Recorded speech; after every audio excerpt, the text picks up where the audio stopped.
Hi, everybody. Welcome into Sports Talk Chicago. Great to see everybody here with us. Across all of our great affiliates in Illinois and Indiana. WKAN 105.5 The Ticket, ACTV, Cities 92.9 Talk FM, WJOB and Gen TV. Big show, big program here tonight. We're talking Bears, Cubs, White Sox, Bulls, a new book. We're going to get into that in just a second. Make sure you follow us all over at Sports Talk Chicago on social media. Hit us up here on YouTube. We just passed 18,600 subscribers. On the road to 20,000. Would really appreciate your help. John Meadows is directing and producing. We have a huge guest hanging out here with us for the first couple of segments of this program. He is a 40-plus year sports media veteran right here in Chicago. Has a brand new book out. I have it here. He sent me a copy early. It's called Tell Me a Story I Don't Know. Conversations with Chicago Sports Legends. Just came out yesterday, if I'm right, George. And George Ofman is our guest here on this program. George, it is great to see you, my friend. How are you? I'm great. It's a tremendous pleasure, John. I was just thinking about this the other day because it's so unique to do this with someone like yourself because our age difference is rather dramatic. If I'm not mistaken, you're 22 and I'm older. 23. You were close. So 23. I Okay, gave you a year. The difference isn't that much then. No, exactly. So let's start with your book. Tell me about the book. Obviously, the podcast, which is still going strong. So how did you kind of form the podcast, Tell Me a Story I Don't Know, into this new book format? Well, it was halfway through it. So we were talking about a year and a half ago. I had only done probably 50 of them. And my nephew, Sam, who now works for a different company in Texas where he lives, used to work for Triumph Books. I said, Sam, what do you think of the idea of me approaching them? He said, try it. It's not a bad idea. And honestly, it's a little bit off the beaten path to try to sell someone on a book of a podcast with 50 vignettes. But the folks at Triumph were very, very interested in it, and I really appreciate their professionalism. They said yes. So last year in March, we got the go-ahead. Actually, it was in June of last year we got the go-ahead. Slowly but surely, I wrote a manuscript, and it was in by March of this year. And here we are. I don't know how many months, if years later, the book is out. But the folks at Triumph were great, and I love the cover of the book, front and back. There's so much in there. When they presented it to me, I said, yeah, good. You got everything in there. So that's how this all worked out. How much did you learn about the book writing process through putting this book out?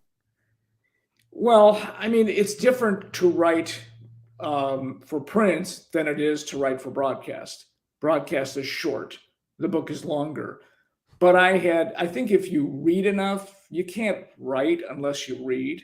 And I've read enough. So I was able to do that. The editor was very good. And then when he sent it back to me, of course, I edited it some more. But in the end, everything worked out. So it's a little different. This is not, plain transcription here. This is a lead in to each personality that's in the book, a bit of a bio, a bit of our relationship, and then a story or two that I write around. And where the podcast may be 45, 50 minutes of a whole bunch of stories, I decided to pick and choose which ones I thought would be the most interesting of these 50. And remember, I mean, I've done almost 100 of these. And so my goal is sell enough books and we'll write part two. Very nice. So who did you like the most in part one? What was your favorite person or vignette that you put in this version? That's not that easy to do because they were all great. I think the person, and I think I mentioned this earlier today on one of the radio stations in town, the most profound person was Jason Benetti. He's really an amazing human being because where we have the cliche of you wear your heart on your sleeve, he wears his heart everywhere. His discussion of working with cerebral palsy, and still to this day, as he said, people will give him a look when he's walking through an airport because he walks with a limp. and how he has defied that and become a premier broadcaster. It was a wonderful interview. I'm sitting there spellbound by what he is saying, but not just what he's saying, but how he is saying it. So he was a terrific interview. Peggy Kaczynski, who works here, has worked here for many, many years. And now she's on ESPN radio. She was also outstanding because she was honest, humorous, and vulnerable. And the vulnerable are the best people to interview. Same with Dan McNeil. Dan is honest to the point where he's gotten fired for being honest. But I appreciate that a lot about Dan. So, and Mike North, and you've talked to Pappy a number of times, and he's got a great story in the book, basically how he was able to convince Dan Lee, then the owner of the frequency of 820 and the owner of WXRT FM, that instead of doing a jazz station, do a sports station. And he gave him reasons why. And Dan Lee did it. And look at what's happened since. It'll be 32 years in January that the score has been on the air. How do you feel about that? I know you were one of the original voices on that station. Well, I mean, it's just another year. I think 30 was kind of interesting to do. And, they had an event at a bar and I was out there. But it's another mile marker for an institution in the city. It's really amazing how the transformation has gone.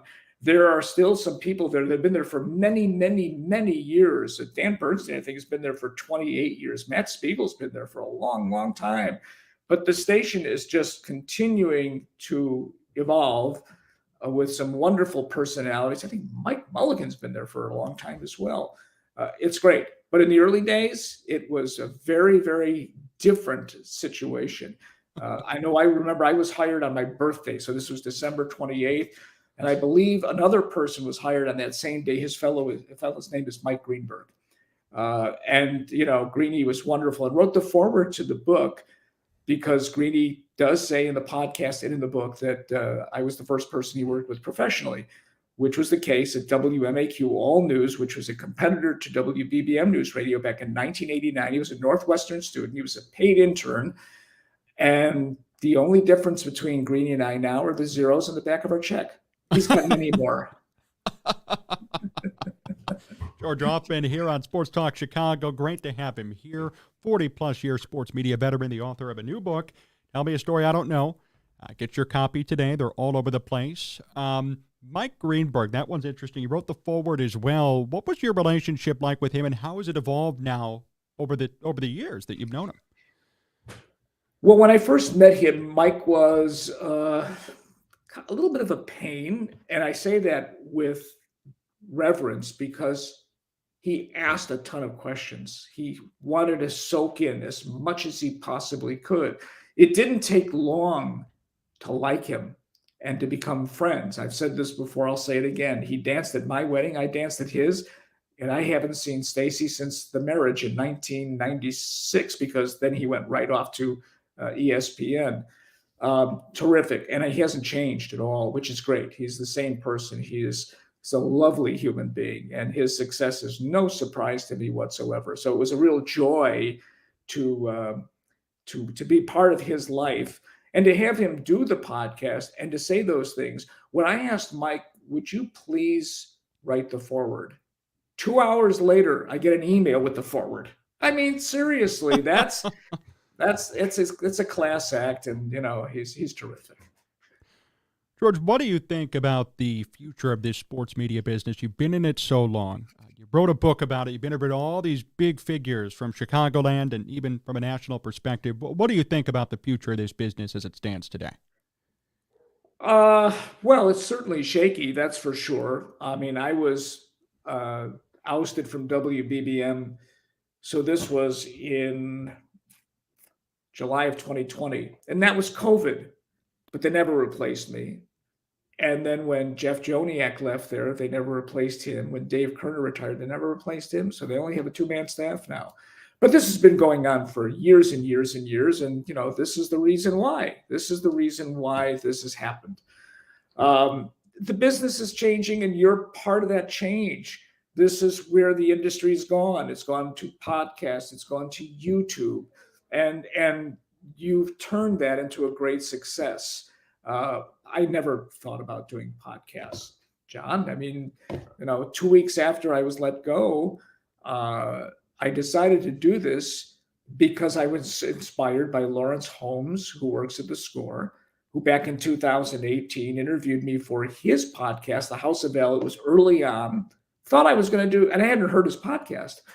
Thought I was going to just do an interview talking about, sports in Chicago that day. It turned out it was about me, about my career. And I think that's stuck in my cranium, which right now is a traffic jam on the Kennedy. And then suddenly when I decided to do it, I said, I think I'm going to do something along those lines, a little different. And then I had to learn about podcasting. And on January 26th of 2021, which happened to be the 35th anniversary of the Bears winning the Super Bowl, that's when we debuted with Michael Wilbon, a South Sider who happens to be a Cubs fan. Yeah, I love that, George. And obviously, I love the program. I've listened to a number of episodes in full. They're very, the interviews are deep. They're deeper cuts than what you're going to see on television or even on radio where you have a set time limit. What does the future of the podcast itself hold? So the book's out now. What about the future of the podcast? Well, I haven't really mentioned this to many people, but it's going to end. It's going to end next month. Wow. It's had its run. The reason it's ending is we basically ran out of guests. When you do a podcast like this, which is basically, it's narrow. We're talking about sports personalities with connections to Chicago. So even if I did everybody that I wanted on my list, I might have gotten another season out of it. So as I'm editing next week's podcast, which happens to be the person who inspired me to do this, Brent Musburger, I said, that's kind of a great finish. That won't be the total finish of the podcast, but a great guest to have on. And it's melancholy, to be honest with you. I've loved doing it. It has been an incredible passion. I have no idea what I was getting into, but I love what I got into, and then loved writing the book about it. And so I will miss it greatly because it showed me a lot about who I am as a human being and in this business, because I've never taken that simple path. When I was in college and I was doing television and I'm sending tapes to ESPN 2 years before they're starting. And eventually I learned that I have a great face for radio and it wasn't going to work for television. And then suddenly, I'm going from sports phone, which started in late 1977, to being a freelance in radio when radio across the country was exploding. And I did that for 13 years. I mean, I was my own boss in my 20s and 30s while I was out chasing pretty girls. And I had a great deal of fun doing that. And so I took kind of my own path through all of this. And then suddenly here's a new path. The new path is podcasting. Then there's another path, being an author. And I don't know what the next path is going to be, but I have a feeling I'll find one. Are there any preferences or any ideas for your future? I mean, I know we talked about the age difference. I think you still got a lot left in the tank yourself. Oh, yeah. Do you have any thoughts or any ideas about where you could go moving forward? I have thoughts, but sometimes I have to trash them. No,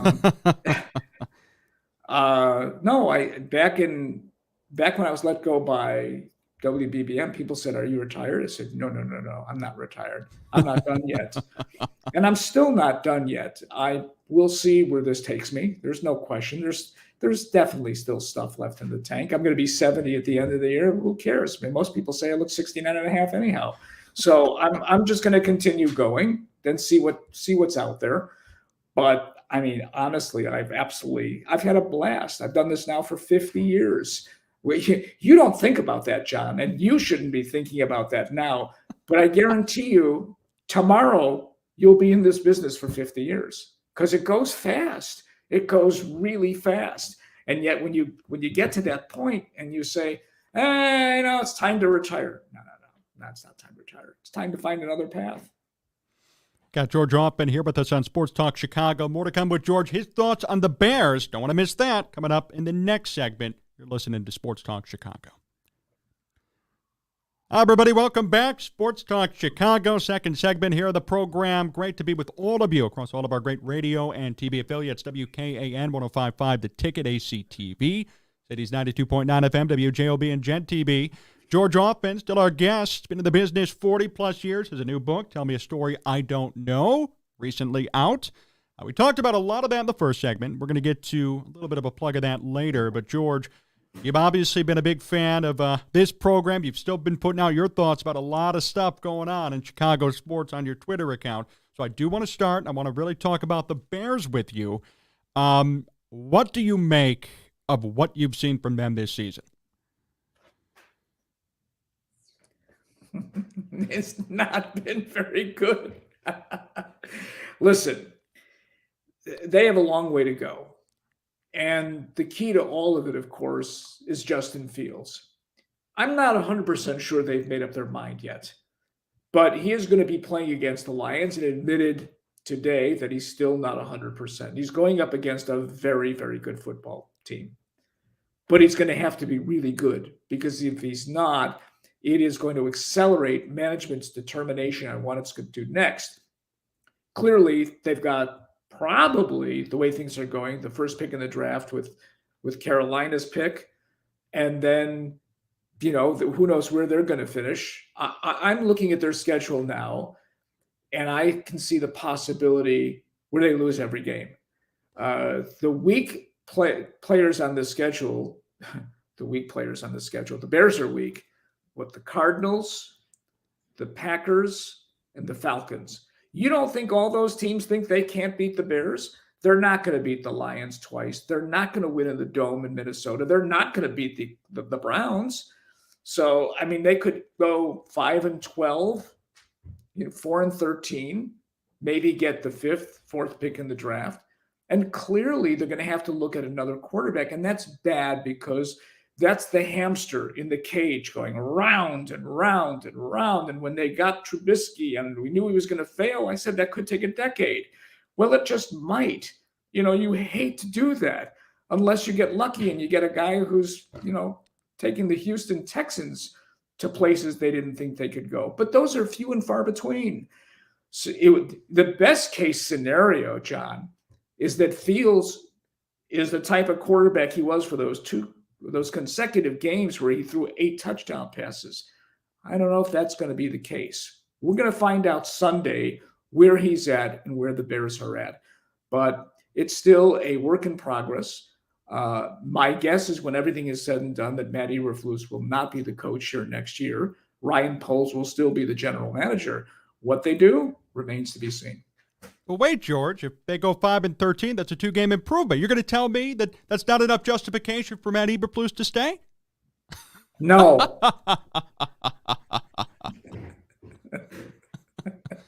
Yeah, man, talk about a train wreck, at least at the head coaching spot. I know you mentioned Ryan Poles. Yeah, he's probably going to stay. He's probably going to stick around. What do you think about Justin Fields' future in Chicago? Do you really think he's the guy for this team? John, I've lost you for a second. Okay. Hold on one second. Can you hear me now, George? Okay, hold on one second. Yep. I accidentally hit a button here. Give me 1 second. That's okay. My apologies, sir. Let me see what happens here. Okay. No worries at all. Okay. We're good. We're good. It's muted. It shouldn't be muted. Can you hear me now, George?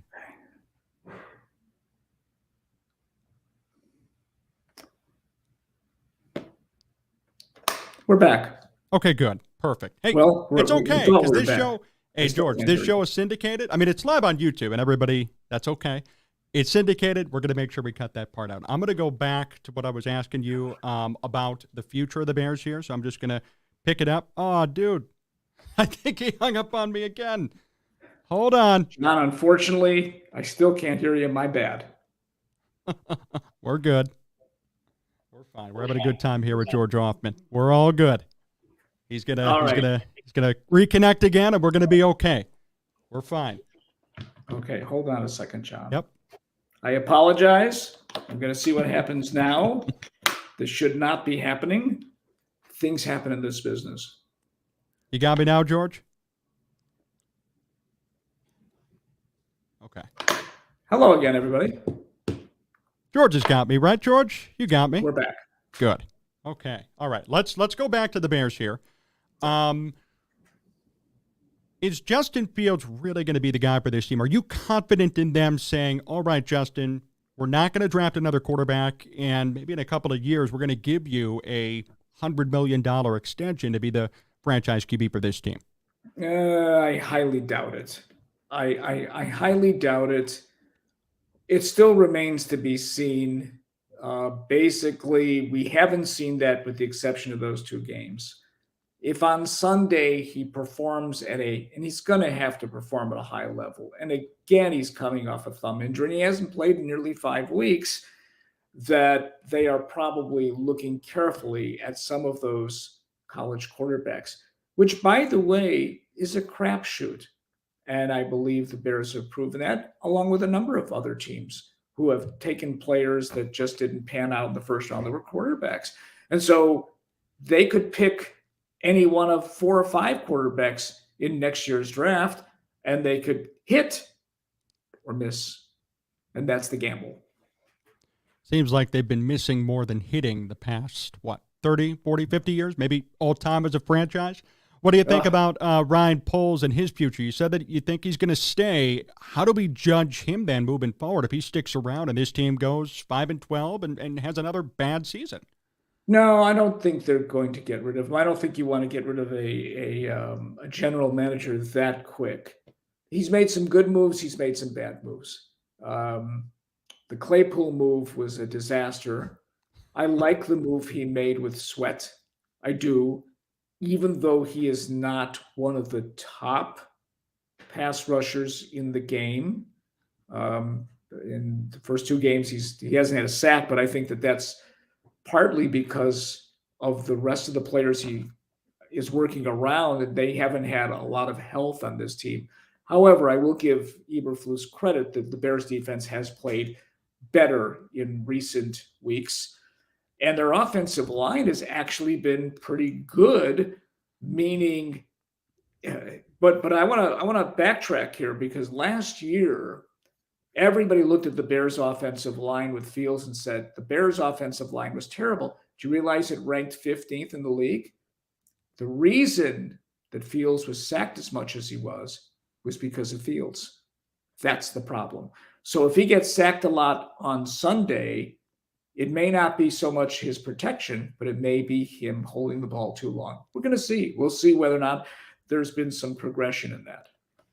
And it is worth noting, George, you bring up a great point, that in the games in which Tyson Bagent has started, he's been sacked less than 5 times the entirety of this season. Now, I'm not saying that Bagent's better or things of that nature, but in terms of getting rid of the football and avoiding sacks, it's pretty undeniable that he is better. What did you think of his short stint starting for the Bears? Well, I mean, I think Tyson Bagent proved that he's a good backup. That's what he is, and he's going to be that kind of yeoman guy in the NFL for years to come. He's got foibles, but he's also young. I mean, all of this stuff has happened in 3 or 4 games. In the case of Fields, it's happened over 3 full years. I think Bagent will improve, but he's not going to be the Bears' future. That's for sure. Could he be their backup next year? Possibly. Could he be somebody else's backup? Possibly. I'm sure that the Bears would love to keep him, even if they bring in another quarterback. So, I mean, impressive in certain ways, but also this is the NFL. It's not Division II football. George Ofman here on the program on Sports Talk Chicago. Jon Zaghloul here with you. John Meadows directing and producing. We're on 6 different stations on television and radio, joining all of you here today. George, want to talk Cubs now. big move by Jed Hoyer. They hire Craig Counsell away from Milwaukee. He's going to be the manager. They fire David Ross. A lot of things going on. What was your reaction when you heard about it? Well, I was pretty stunned, to be honest with you. None of us knew. Nobody knew. Everybody thought he was going to go to the Mets or perhaps another team. It's a bold move, and if you think about the Cubs and their history, it's not like it's the first time that happened. Do you remember a guy named Dusty Baker? How about Lou Piniella, followed by Joe Madden, and now Craig Counsell? And by the way, he's not being overpaid. He's being paid for what somebody wants to pay him. And the Cubs decided they're going to pay him $8 million a year. Is he going to be the difference? We'll see. The Cubs have some major work to do here. There's nothing that says that Bellinger is going to come back. I think they have some interest in Candelario, but they have to replace basically a first baseman / third baseman / center fielder. They also have to upgrade their pitching. And I'm glad that Marcus Stroman decided not to pick up his option. I was never a fan of his. Baseball supposedly has decided, or a lot of experts, wins don't matter. It does to me when it comes to a person like Marcus Stroman, who in 8, I believe, full seasons in the majors has never won more than 13 games. And before this season, he was under 500 when he started games. And so here he was great. And then suddenly he has an injury. And of course, he doesn't win 13 games. So they have some work to do. I know that they are thinking big. And I'm sure that they're thinking big in terms of Bellinger and Shohei Ohtani, who is not ticketed to anywhere as of yet. They made a huge presentation to him in 2017. He was very impressed. And it's going to cost a lot of money because he can't pitch now for another year. Of course, he could hit 60 homers for the Cubs at Wrigley Field, but that price tag could be anywhere above $500 million. I think the Cubs are willing to make that move and spend that kind of money because they wouldn't have spent the kind of money to bring Craig Counsell in here. They've got to improve this team, and they've got the basis of a pretty good team. Now, a lot of people are talking in terms of next year with the possibility of trading for the Mets first baseman or trading for Juan Soto. But remember, they share the same agent as Bellinger does, and that's the notorious Scott Boras. I don't think he has ever signed a player in his walk year. So everybody's thinking, if the Cubs trade for him, they can negotiate a kind of, no, that's not going to happen. If you do that, you're trading certain commodities to rent the player for 1 year like you did Bellinger and hope that you can get to the World Series. Because, and to be honest with you, I don't think the Mets are going to trade their first baseman. I don't think the Padres are going to trade their outfielder, whom, by the way, doesn't play center field. He plays left field and some right field. And the last I looked, the Cubs have a Gold Glove left fielder and a pretty good right fielder. So there's a lot of work to be done. Maybe Rhys Hopkins is an option at first base, certainly a possibility for at least a pillow contract. But I think they're going to be looking at going for it next year. Do you think they're ready for that? I mean, I would love to see them win 97 games, get to the World Series. But as this roster looks now, I don't think that's the case. So you're assuming if they go out and spend some more money, bring in some key pieces, that they could be a legitimate World Series contender in 2024. Well, when you take a look at it, if you're going to make a trade for a player who's in his walk year of his contract, the answer is yes. If Bellinger decides to come back on a long-term contract, and I believe that he is going to get anywhere from 8 to 10 years and up to $300 million, because that's the way Boras works. And so if he does and he comes back here, well, then you've got not only a center fielder, but a guy who can switch off and play first. But you have a kid out there in center field whom the Cubs are very high on. And I know he didn't hit when he came up. Okay. Neither did Ryan Sandberg. And the last I remembered, Robin Ventura was 0 for his first 42 with the White Sox. How did that work out, by the way? So patience, Cubs fans, just patience. What about the White Sox, George? Obviously, so much tumult and turnover in their front office. I actually liked their coaching staff hires. I know Chris Getz came out and said publicly, I don't like our team. That was his quote. What do you think about their offseason to come and their future moving forward? It's not good. And on top of that, they lose Jason Benetti because the White Sox wanted him to do more home games or more games, period, for them. And he said, no, I have another career. And Detroit is willing to honor that. And so he left. Um, they're rock bottom right now. I mean, they are truly rock bottom. Jerry Reinsdorf has taken them rock bottom from his decision to bring Tony La Russa back to finally firing Rick Hahn and Kenny Williams. I like both guys, but that should have happened years ago. And so the bottom line now is they have Yohan Moncada, who's in the final year of his contract. It's going to make $24 million. They have Eloy Jimenez, who I suggested they trade 2 years ago. He's injury prone. If he's healthy as a DH, he could probably help somebody. That's the problem with him. He is always hurt. They have no pitching. Who's pitching? They have 2 starters.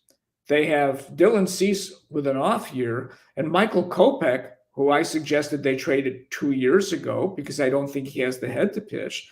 So they have a lot of work to do. And they've got a manager who I don't think quite understands what he has, which is not much. The White Sox will not be a contender next year and probably not a contender for years to come. You mentioned Jason Benetti leaving, and I think a lot of Sox fans would concur, saying this is now rock bottom with him heading out. When you heard about that news, obviously it was shocking. I don't know if you've spoken to him since it occurred or at least shot him a message, but what did you think when you heard about it? Not surprised. No, I just wished him well. Like I said, he was just a wonderful guest on the podcast. But this is the way the White Sox do business. When Jerry Reinsdorf does a press conference, which he hasn't done in years, and said, no, Shohei Ohtani, we're not going after him, and laughed about it. Well, guess what? If for some reason Shohei Ohtani said, I'm interested in the White Sox, you wouldn't pay him? He'll pay for himself. He'll bring your franchise back to life. And that's the problem with the White Sox, is the matter of how much they pay their players. When Benintendi is the highest paid player in White Sox history, you got a problem. That is so well put. Yes, Andrew Benintendi, and I like that signing, but I'll tell you what, you made a great point, and that was a 4-year, $75 million contract, if I'm not mistaken. He is the highest paid player in White Sox history. And I know that Jerry Reinsdorf has come out and talked about the payroll, 180+ million. We had the highest payroll in team history. But the fact is then who they're paying is not working because the players that they're paying are not performing. And now they're in a situation where, like you said, aptly, they've hit rock bottom. Yeah, they had collectively a lot of bad years. And he has a philosophy that I'm not totally against, and that is paying pitchers long-term contracts. But he never paid a long-term contract to a guy he should have, and that's Mark Burley, guy who never broke down and really a Hall of Fame pitcher for the White Sox. But Dylan Cease, 2 years left of Dylan Cease. See you later, because if he's good, they won't pay him. They just won't do that. And so I know a lot of fans always say the same things, John. Sell the team, sell the team. You hear that with the Bears, sell the team. Well, first of all, that ain't happening with the Bears. But somewhere along the line, the White Sox will do that because Jerry Reinsdorf is 87 years old. You just hope he doesn't sell to somebody who moves the franchise out of town.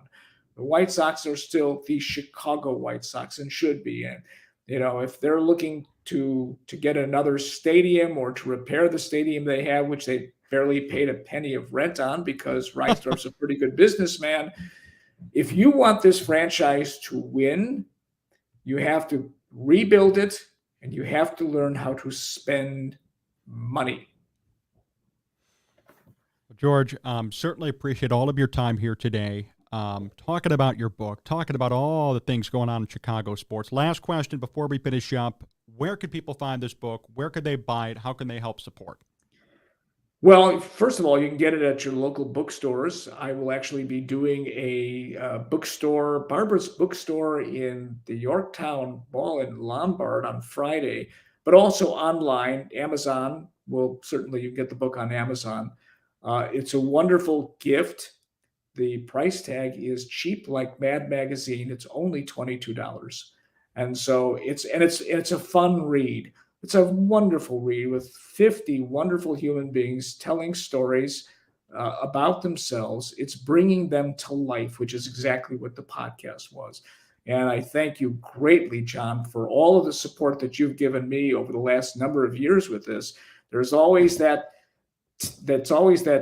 Twitter like and the Facebook stuff and vice versa. And I sincerely appreciate it.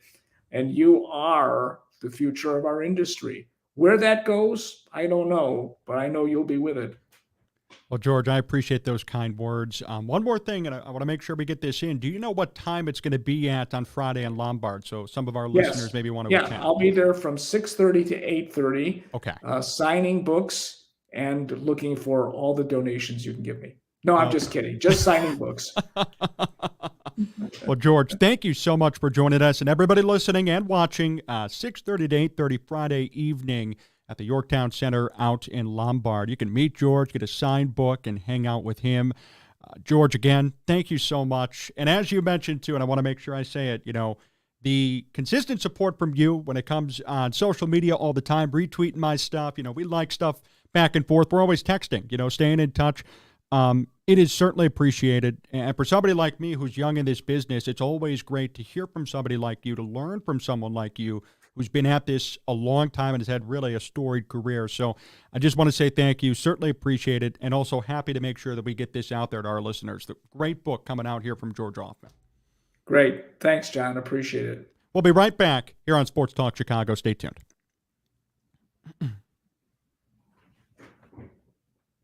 Sports Talk Chicago, here with Jon Zaghloul. Great to have all of you back here with us. Last segment here of the program. So great to have George on. So remember, for George Ofman, hit him up, Lombard, Friday evening. You could also buy the book, Tell Me a Story I Don't Know, anytime you would like. So it's a great book. We'll put the link in the description of each video, and we're certainly grateful that he joined us here on today's program. If you missed any of our interview, if you missed any of our discussion on the Bears, Cubs, White Sox, make sure you check that out here on the podcast, sportstalkchicago.com, Apple Podcasts, Spotify, all over the place in terms of your podcast providers. It was a really fun interview, really enjoyed the time, and looking forward to catching up with George again very soon as well. So, last segment here of the program, there's been so much Bears news to discuss since the last time we did our live stream and the last show that we put out on all of our great radio affiliates and TV affiliates that we have to get to. So I think I don't want to bury the lead here. Justin Fields is going to be back. Justin Fields is returning to action this Sunday. Going to be back playing against the Detroit Lions, as George mentioned, as I read here today. He may not be 100%. That's what he said. And Matt Eberflus said during a press conference today that these last 7 games are going to be key for Justin Fields to determine his future here in Chicago. So after all the tumult, all of the issues, all of the highs and lows of Justin Fields' career, it's going to come down to 7 last games to see whether or not the Bears should keep him or lose him. I wish Justin Fields nothing but the best in these next 7 games. And, it's going to be key to see how he plays, especially against these contending teams. I don't really care if he lights it up against Arizona. I don't care if he lights it up against Green Bay, necessarily. I am more concerned and worried about how does he do against legitimate NFL football teams. And here's why I bring that up. And I want to take you back to a dark time, quote-unquote, in Bears history, 2020. If you all recall, the Bears were not looking good. Nick Foles came in to replace Mitch Trubisky. Then Foles got benched. They rode with Trubisky the rest of the way. Mitch did great. Led the Bears to a .500 record. Led them to a playoff appearance. Ended up losing. Here's the point. Mitch Trubisky in those last, 6, 7 games faced a lot of bad teams. And the Bears at the end of the season said, we don't care that you helped replace and help our season. We don't care that you got us to the playoffs after being benched and us screwing you. You're gone. That's what they said. You're gone. We're done. And the Bears ended up starting the new process of getting a new quarterback. And a couple of months later, drafted Justin Fields. Nick Foles was gone too. Point being, the Bears did not buy Justin Fields' or Mitch Trubisky's success against bad teams. So when Justin Fields balls out against Atlanta, Green Bay, Arizona, what are the Bears going to do this time? And how will they respond to this situation? I hope they stay with the course and stay with their policy. Because I'll tell you what, if Justin Fields struggles this weekend against Detroit, if he struggles against other teams like the Packers, like potentially even the Falcons, or the Cardinals maybe, I doubt that's going to happen, but let's say that does, we need to have a serious conversation about his future in Chicago. And there shouldn't be a debate. There shouldn't be a, well, maybe. No. If he cannot perform in these next 7 games, he's gone, period. Tyson Bagent went up against the NFL's top 10 defense in the Saints, and he had 4 turnovers. But you know what? They were in the game, and at the end of the day, everybody criticized him, as they should have, for his mistakes. Would Justin Fields have done better? Probably not. And that's the key. Tyson Bagent faced, believe it or not, tough competition. The Panthers were an exception. But he faced decent teams, and he went 2-2. And now Fields is going to be back for the rest of the 7 games. Yeah, there's a lot riding on this, and I've already said it. And even if this season ends and Fields stays and the Bears retain him, I'll say it again. He was indicted by Tyson Bagent's success. That doesn't mean Tyson Bagent is better. That doesn't mean Tyson Bagent is the long-term answer. That's not what I'm saying. But what I am saying is this. He was indicted, meaning Tyson Bagent showed that he's a competent, capable NFL quarterback in this system. He's had more success in this system in 4 games than Justin Fields has had his entire career. Something needs to be said about that. Well, everybody else doesn't want to talk about it or calls people like me crazy for even bringing up just straight facts and numbers. The situation exists, and it deserves to be said, for Bagent's sake. And this isn't a Team Bagent or Team Fields argument even. It's just the facts. The fact is, as even George said during our interview, Tyson Bagent is a competent NFL quarterback who should be a backup in this league for a long, long time. Because as a backup, he went 2-2. Like it or not, he was 500, led the Bears to probably 2 out of their 5 total wins this season. What about Justin Fields? How will we look at his season after what we saw from Bagent? So there's a lot riding on this. And the fact that they're already setting up the narrative by saying, well, he's still not 100%, but we're going to play him. I don't want to hear at the end of the year, well, he was never 100%. We kind of pushed him in. He did bad, but we're going to keep him because he wasn't 100%. We have seen enough to make a judgment on Justin Fields. And right now, if the season ended today, he'd be gone. And that's nothing personal. I don't hate him. It's the fact that he's 6-25 as a starting quarterback for the Chicago Bears. He's probably, I would guess, one of the worst quarterbacks in Bears history based on record. Based on record. One of the worst quarterbacks in Bears history, along with the head coach, who's definitely out of here come the end of this season, too. You have to keep all this in mind. Could Fields succeed elsewhere? Maybe. And maybe he'll get that opportunity. Maybe somebody will pick him up on like a 1-year, $8 million deal, similar to what the Steelers did with Mitch, and he'll work something out elsewhere, and I wish him all the best. But it's not working here. And I would much rather the Bears either draft a quarterback, and let's say there's nobody out there, even sign a veteran to a 1 or 2 year deal. Look at what Josh Dobbs is doing in Minnesota. I mean, seriously. Josh Dobbs was cut by the Cardinals. Minnesota picks him up. Kirk Cousins got hurt. And now all of a sudden they're winning. And their playoff hopes, which were supposed to be dashed, are alive with Josh Dobbs. Why can't the Bears sign a veteran QB to a 1 or 2 year deal and have it work? The Vikings are actually masters of it. Case Keenum, Kirk Cousins, Josh Dobbs. They bring in a veteran, they pay him okay money, and they perform. I'd be okay with that. I would have no protest if the Bears said next year, We don't see any quarterbacks who are good. We're going to draft a wideout and an offensive lineman and bring in a 2-year veteran QB even. But I'll tell you this, we've seen enough out of Justin Fields to make a determination. Even last year for Fields, just saying, so you all understand, he only threw for like 2,300 passing yards. I know he rushed for 1,100, but even in one of his quote-unquote best years, his defining season, 2,300 passing yards is not going to make it happen.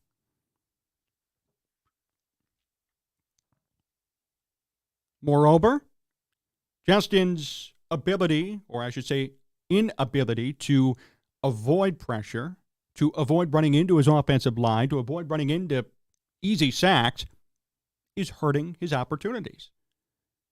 Bagent got sacked less than 5 times in 4 games. Fields is getting sacked at one of the highest rates in football again. Why is that happening? And last year, I'll admit it, I defended Fields because the offensive line was bad. I know they were ranked 15th by PFF, but PFF doesn't always get things right. I know they were ranked high. I know that they were supposed to be good, but I'll tell you what,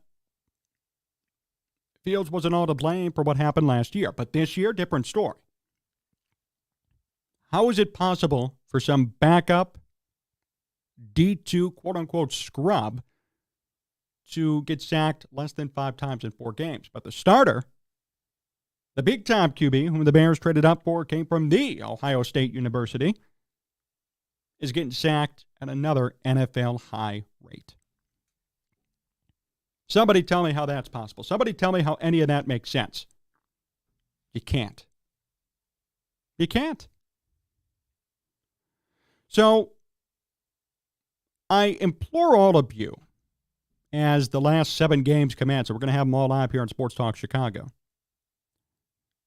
ask all of you to scrutinize everything you see. Sincerely. Scrutinize everything. The good, the bad, the ugly.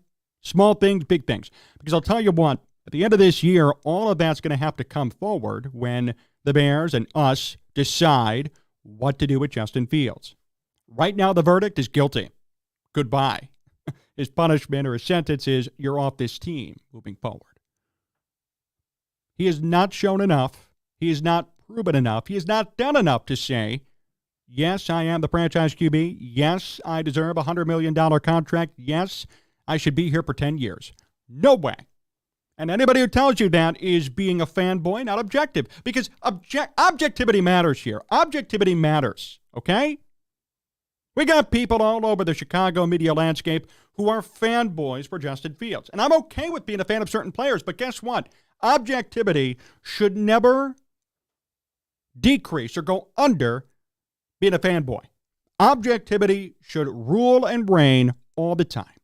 And if it doesn't, then you can't call yourself an analyst. You got to call yourself a fanalist.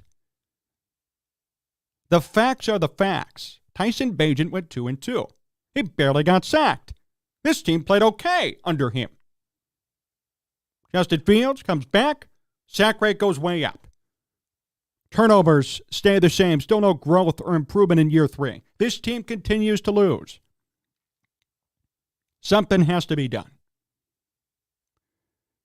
If your backup from a D2 school who went undrafted is playing toe-to-toe with you and you're a first-round pick in your 3rd year, something's off, i.e., you need a new quarterback if you're the Bears.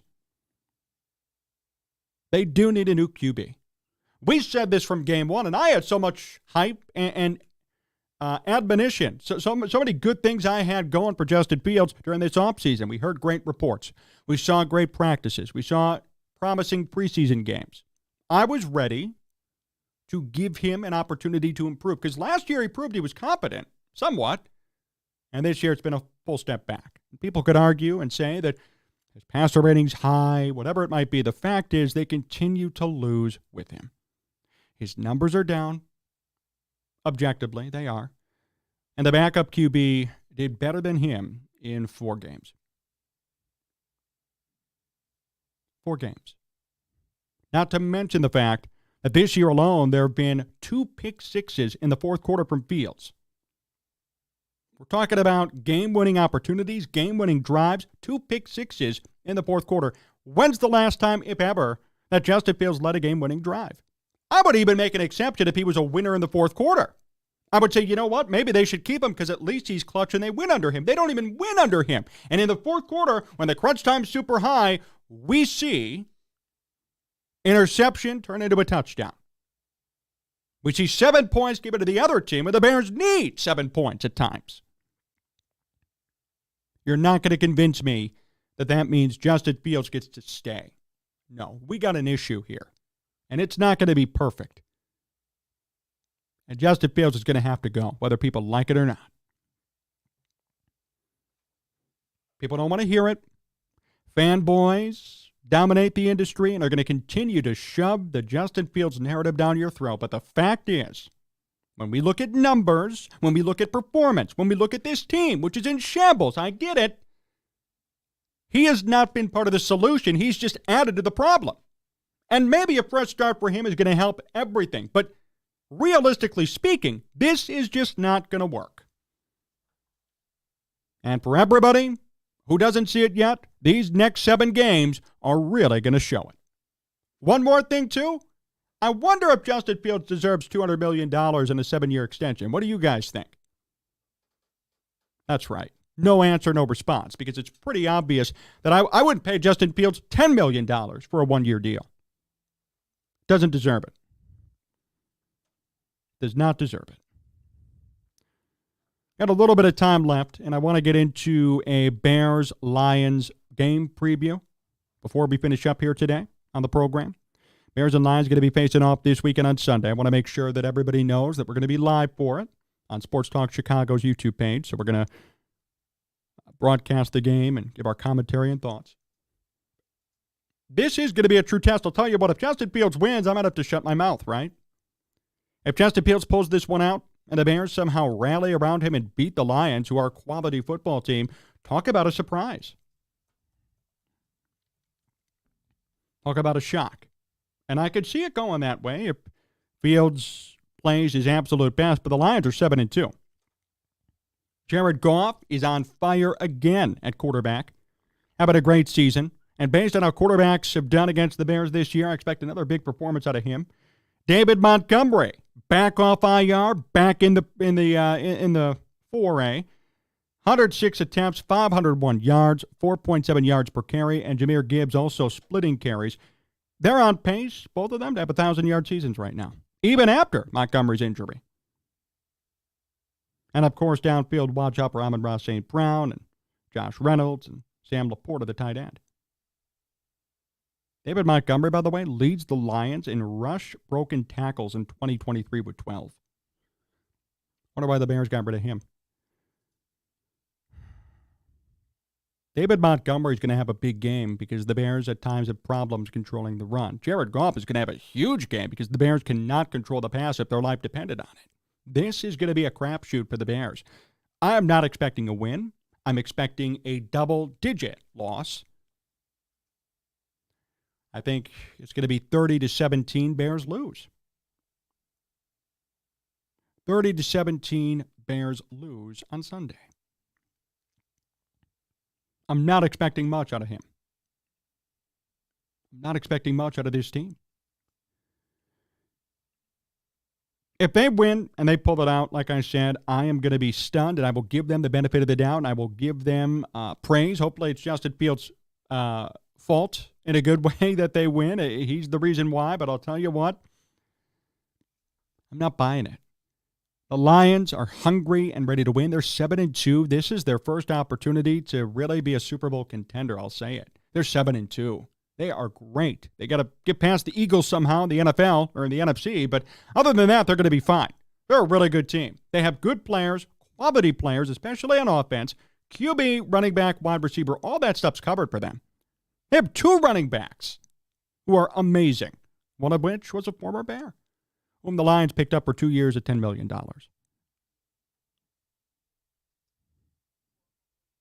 So I am banking on the opportunity for the Bears to lose this one, for the Lions to win, and for things to move forward. We're going to have to see how this all plays out, of course, but I'm not buying this one. Montgomery is on a revenge tour. Montgomery is going to be making something happen. And even though he's been hurt when he's been in, he's been a monster for the Lions, as he should be, and as he's always been. As he's always been. And the Bears let him go. Ryan Poles said, no, you know what? You're out of here. Now, Deontay Foreman's been good. Roschon Johnson's had his ups and downs, and Khalil Herbert's been oddly hurt most of the season. You're going to tell me it wasn't worth keeping Montgomery for $5 million per year, not even fully guaranteed? Come on.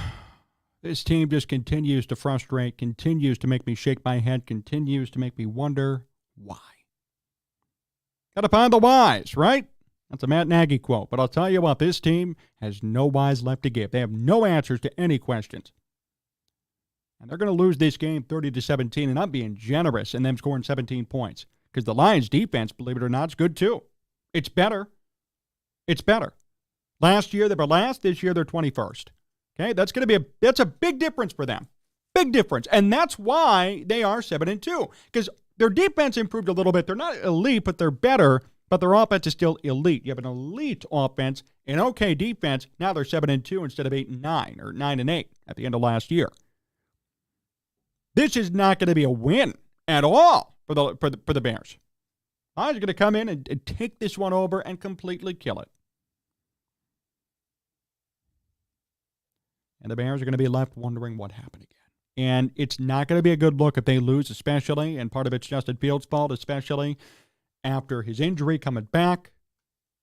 But don't worry, they're going to blame the thumb injury on it, right? They're going to blame the thumb injury and say, oh, there's a problem here.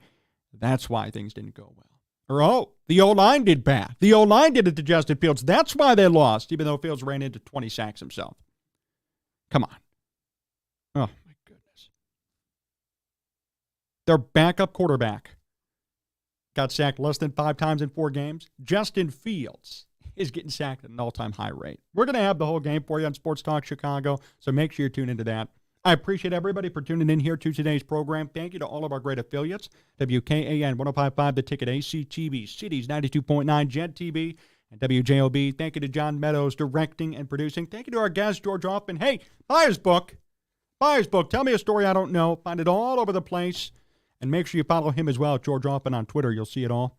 We're going to be back with you next week. We're going to make sure to have a show next week despite the holidays, so don't miss that as well. Subscribe to the YouTube channel. Follow us on social media, Sports Talk Chicago. Hit the like button.